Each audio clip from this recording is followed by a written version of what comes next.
नमस्कार, मैं हूं आपके साथ ज्योतिका। आइए रुक करते हैं फटाफट खबरों की ओर। दिल्ली हाई कोर्ट के जज के घर से नकदी बरामदगी पर चर्चा के लिए राज्यसभा के सभापति जगदीप धनखड़ ने सर्वदलीय बैठक बुलाई है। इससे पहले राज्यसभा की कार्यवाही शुरू होते ही मंगलवार को सदन के सदस्यों की ओर ये मुद्दा उठाया गया। इस पर बोलते हुए उपराष्ट्रपति जगदीप धनखड़ ने उच्च न्यायालय के न्यायाधीश जस्टिस यशवंत वर्मा के आवास से मिली नकदी मामले में आज शाम 4:30 बजे एक महत्वपूर्ण बैठक बुलाए जाने की। यूपी के अयोध्या में मंगलवार को राम मंदिर भवन निर्माण समिति की बैठक में निर्माण कार्यों की समीक्षा हुई। समिति के अध्यक्ष नृपेंद्र मिश्र ने बताया कि प्रथम तल पर राम दरबार की स्थापना होनी है। मई माह के शुरुआती 15 दिन के अंदर शुभ मुहूर्त में राम दरबार स्थापित हो जाएगा। राम दरबार के दर्शन के लिए पास की व्यवस्था होगी।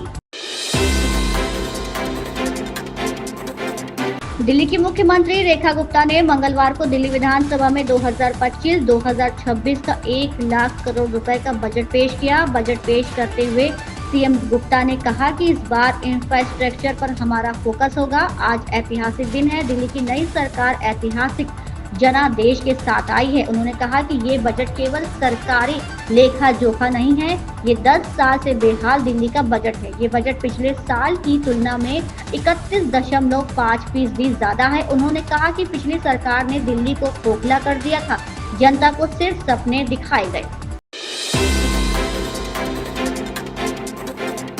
भारत को इस साल गर्मी में बिजली की अधिकतम मांग के दौरान 9 से 10% की वृद्धि के लिए तैयार रहना चाहिए। विशेषज्ञों ने देश में अत्यधिक गर्म हवाएं चलने की आशंका जताते हुए इस बारे में चेताया है।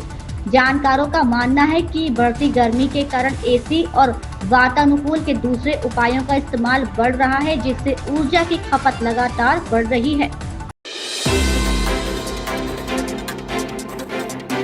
राजधानी लखनऊ में मंगलवार को बसपा सुप्रीमो मायावती ने ओबीसी समाज के साथ विशेष बैठक की। बैठक बसपा कार्यालय में आयोजित की गई। इसमें ओबीसी समाज के नेता शामिल हुए। बैठक में ओबीसी समाज के हितों पर चर्चा की गई। बसपा कार्यालय में आयोजित बैठक में बड़ी संख्या में ओबीसी नेताओं ने हिस्सा लिया। बैठक में प्रदेश भर में संगठन की मजबूती के साथ आने वाले चुनावों की रणनीति पर चर्चा की गई। जमीनी स्तर पर पार्टी के प्रदर्शन और विचारधारा को पहुंचाने पर चर्चा हुई। कांग्रेस नेता कन्हैया कुमार ने मधुबनी जिले में पलायन रोको नौकरी दो पदयात्रा की शुरुआत की। इस यात्रा में कांग्रेस के कई क्षेत्रीय नेता और प्रकोष्ठों के अध्यक्ष शामिल हुए। सुबह से ही जिले के विभिन्न इलाकों से कांग्रेस कार्यकर्ता इस यात्रा में जुटने लगे, जिससे पूरे शहर में राजनीतिक माहौल गर्म हो गया। कन्हैया कुमार की पदयात्रा निधि चौक से शुरू होकर कोतवाली चौक, थाना चौक, रेलवे स्टेशन, बड़ी मस्जिद और राठी जैसे प्रमुख स्थानों से गुजरती हुई मस्जिद चौक पर खत्म होगी। इस दौरान कांग्रेस कार्यकर्ताओं ने जोरदार नारेबाजी करते हुए पलायन रोको नौकरी दो के नारे लगाए। इलाहाबाद हाई कोर्ट की लखनऊ पीठ ने सोमवार को कांग्रेस सांसद राहुल गांधी की दोहरी नागरिकता के मुद्दे पर जानकारी पेश करने के लिए केंद्रीय गृह मंत्रालय को 4 हफ्ते का समय दिया है। आरोप है कि राहुल गांधी के पास ब्रिटेन की नागरिकता है और ये सवाल कई वर्षों से चर्चा में है। इसी मुद्दे पर एक जनहित याचिका दायर की गई है। इस मामले में हाई कोर्ट में अगली सुनवाई 21 अप्रैल को होगी। न्यायमूर्ति AR मसूदी और न्यायमूर्ति अजय कुमार श्रीवास्तव प्रथम की खंडपीठ ने ये आदेश कर्नाटक के सामाजिक कार्यकर्ता S विघ्नेश शिशिर की याचिका पर दिया।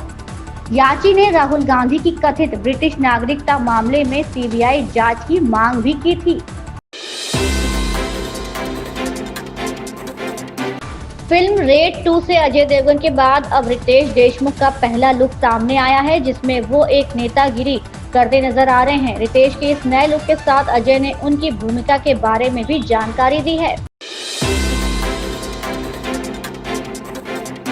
Allahabad high court bar association ने दिल्ली हाई कोर्ट से जस्टिस यशवंत वर्मा के तबादले के विरोध में मंगलवार को अनिश्चितकालीन हड़ताल शुरू कर दी। हाई कोर्ट के गेट नंबर 3 पर इकट्ठा होकर वकीलों ने नारेबाजी की। इस मौके पर बार एसोसिएशन के अध्यक्ष अनिल तिवारी ने कहा कि ये विरोध किसी कोर्ट या जज के खिलाफ नहीं, बल्कि उनके खिलाफ है जिन्होंने न्यायालय की व्यवस्था को धोखा दिया है। हमारी लड़ाई भ्रष्टाचार में लिप्त लोगों और उस व्यवस्था के खिलाफ है जो पारदर्शी नहीं है। फिलहाल हमारी मांग स्थानांतरण के आदेश पर पुनर्विचार करने और उसे वापस लेने की है।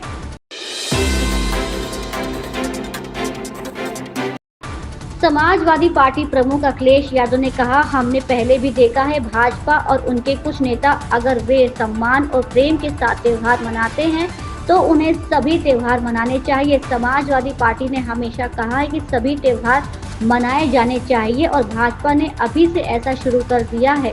भाजपा ऐसी पार्टी है कि अगर उन्हें किसी चीज से एक वोट भी मिल रहा तो वे उसे कर देंगे। इन खबरों में बस इतना ही, बने रहिए हमारे साथ।